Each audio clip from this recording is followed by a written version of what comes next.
Bien, bonjour à tous, merci au comité scientifique d'avoir sélectionné cette présentation.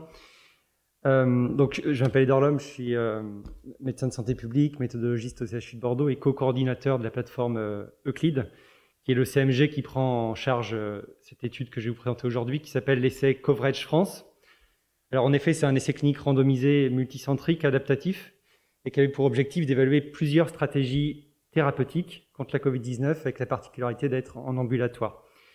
C'est un essai dont l'investigateur coordinateur sont les professeurs Denis Malvy et Dr Xavier Anglaret, à promotion de CHU de Bordeaux, qui a reçu également le label Priorité nationale recherche par le CAPNet en fin d'année 2020.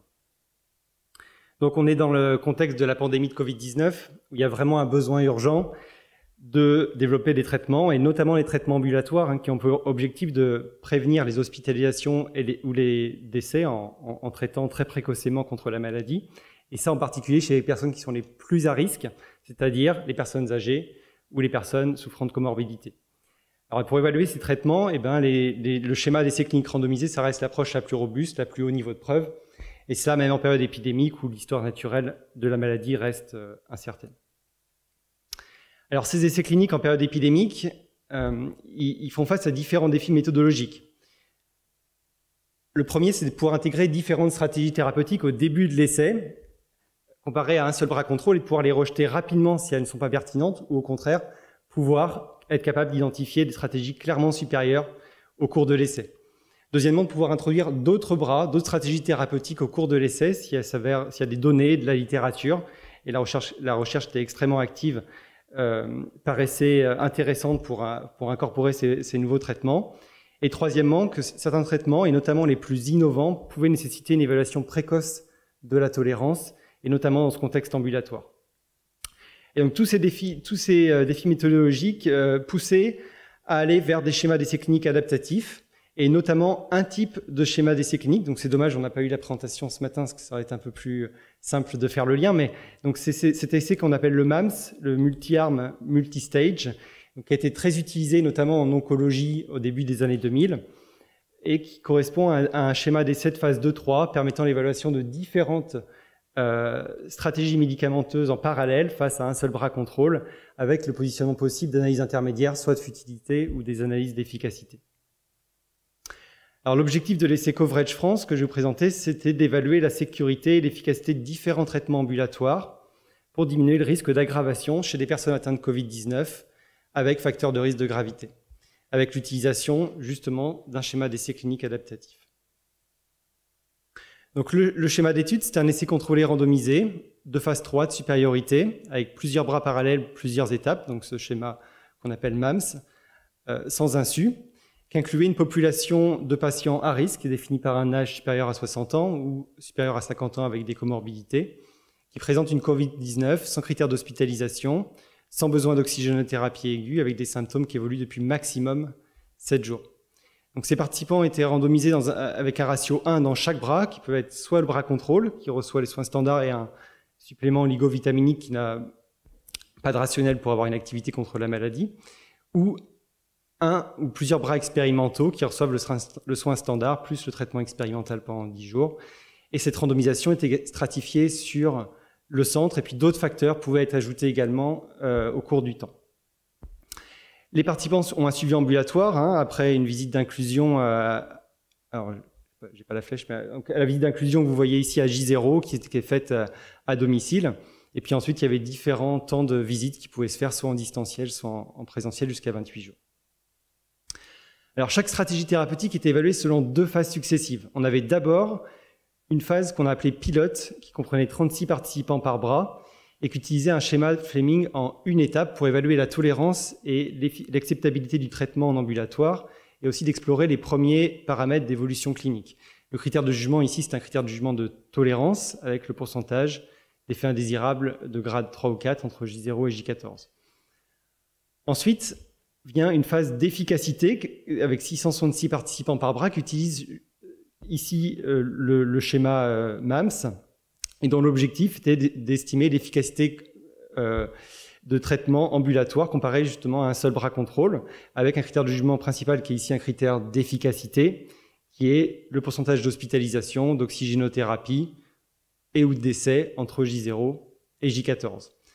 Alors la décision de passage entre cette phase pilote et cette phase d'efficacité, elle était faite par le conseil scientifique après un avis du comité indépendant de surveillance sur plusieurs arguments. Le premier, c'était l'analyse de la phase pilote, et dès cette étape, on pouvait avoir des arguments d'analyse qui donnaient une toxicité défavorable pour le traitement, qui nécessitait de l'arrêter, ou alors des éléments extérieurs à l'essai, donc de la littérature, et par exemple des données précliniques ou cliniques sur le traitement qui apportaient des éléments défavorables, ou d'autres éléments favorables à d'autres traitements qui auraient alors été priorisés dans l'étude en défaveur du premier traitement étudié.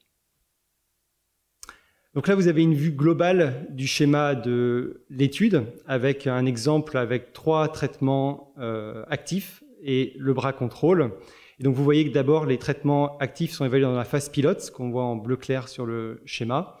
Et puis ensuite, en phase d'efficacité, ce qu'on voit en bleu foncé. Vous voyez qu'en phase d'efficacité, il y a plusieurs analyses intermédiaires, 3 au total, 3 pour futilité et l'analyse 3 qui est également pour efficacité, qui sont réalisées avant une analyse principale pour efficacité.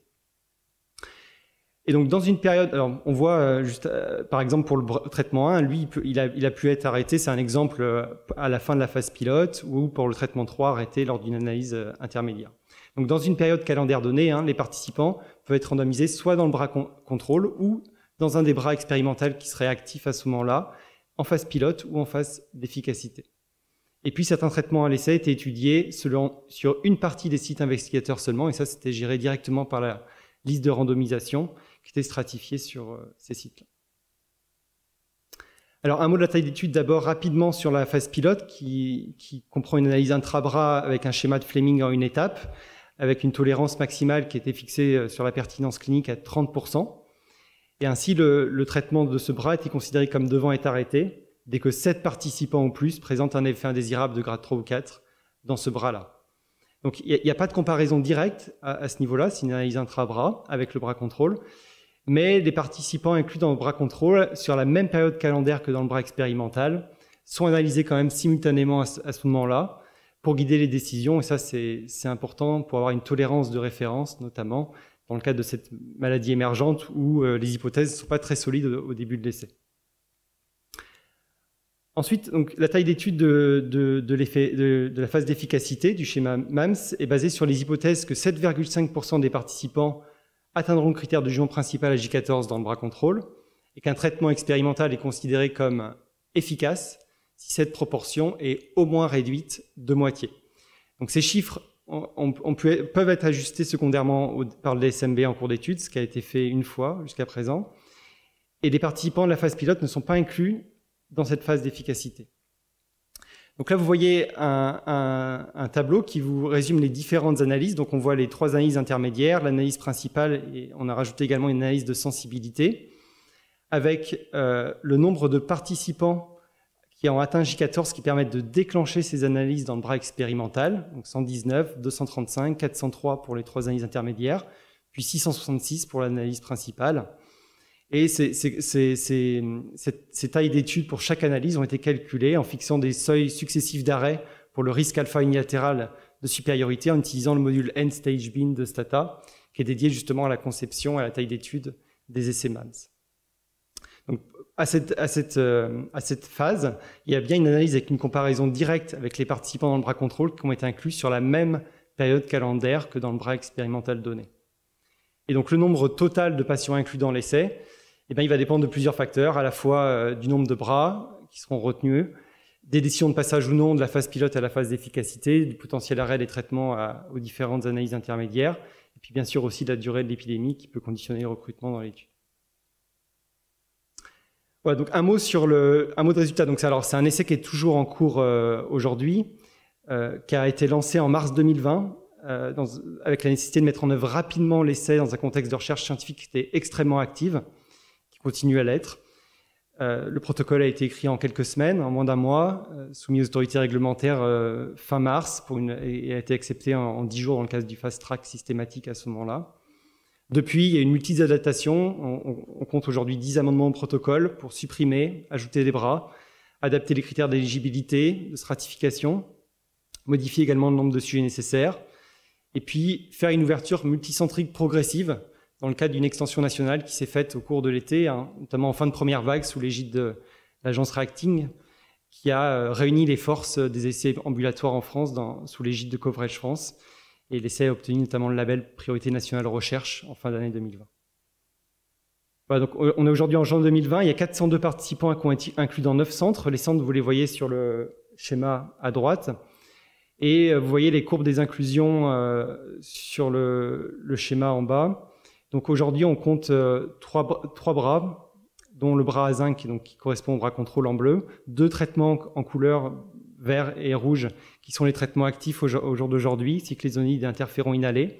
Et vous voyez que la majorité des participants ont finalement été inclus en 2e vague entre octobre, décembre 2020 et surtout en 3e vague entre janvier et mai 2021. Voilà, donc ces essais cliniques en période d'épidémie qui soulèvent de nombreux défis. J'en parlerai pas beaucoup, mais il y a beaucoup de défis logistiques, notamment sur ces essais ambulatoires en termes de recrutement, d'identification des participants. Et puis des défis méthodologiques, hein, ça nécessite vraiment des essais complexes en termes de schéma, mais aussi en termes de complexité à gérer pour un CMG. Hein, pour donner un chiffre, il y a plus de 20 personnes dans le CMG qui ont participé à l'essai lors de la phase de lancement. Voilà, donc ces essais en période épidémique, ici, ils ont souligné le rôle des masters protocoles adaptatifs qui devaient être présentés donc, ce matin, qui ont eu un rôle très important dans l'épidémie pour répondre aux besoins de santé publique et montrer des preuves cliniques, donc notamment les essais Discovery, Recovery côté hospitalier, les plateformes actives du NIH aux États-Unis. Et donc ces essais, ils ont tous utilisé un schéma multi-armes, multi-bras pour accélérer le développement de médicaments, ce qui permet aussi de s'adapter aux connaissances scientifiques, de réduire certains coûts en termes administratifs, financiers, et de maximiser aussi l'efficacité par une infrastructure partagée et réutilisable. Voilà, donc en conclusion, l'essai Coverage a été construit pour s'adapter aux contraintes de la recherche clinique en période d'urgence épidémique. Il continuera à devoir s'adapter dans les prochaines semaines face à la décroissance de l'épidémie. Et puis, ce schéma adaptatif permettra d'évaluer la tolérance, la faisabilité ambulatoire, l'efficacité de différentes stratégies thérapeutiques précoces contre la Covid-19. Voilà. Je remercie de votre attention. Je remercie également tous les participants de l'essai, le DSMB et toute l'équipe nombreuse de l'essai. Merci.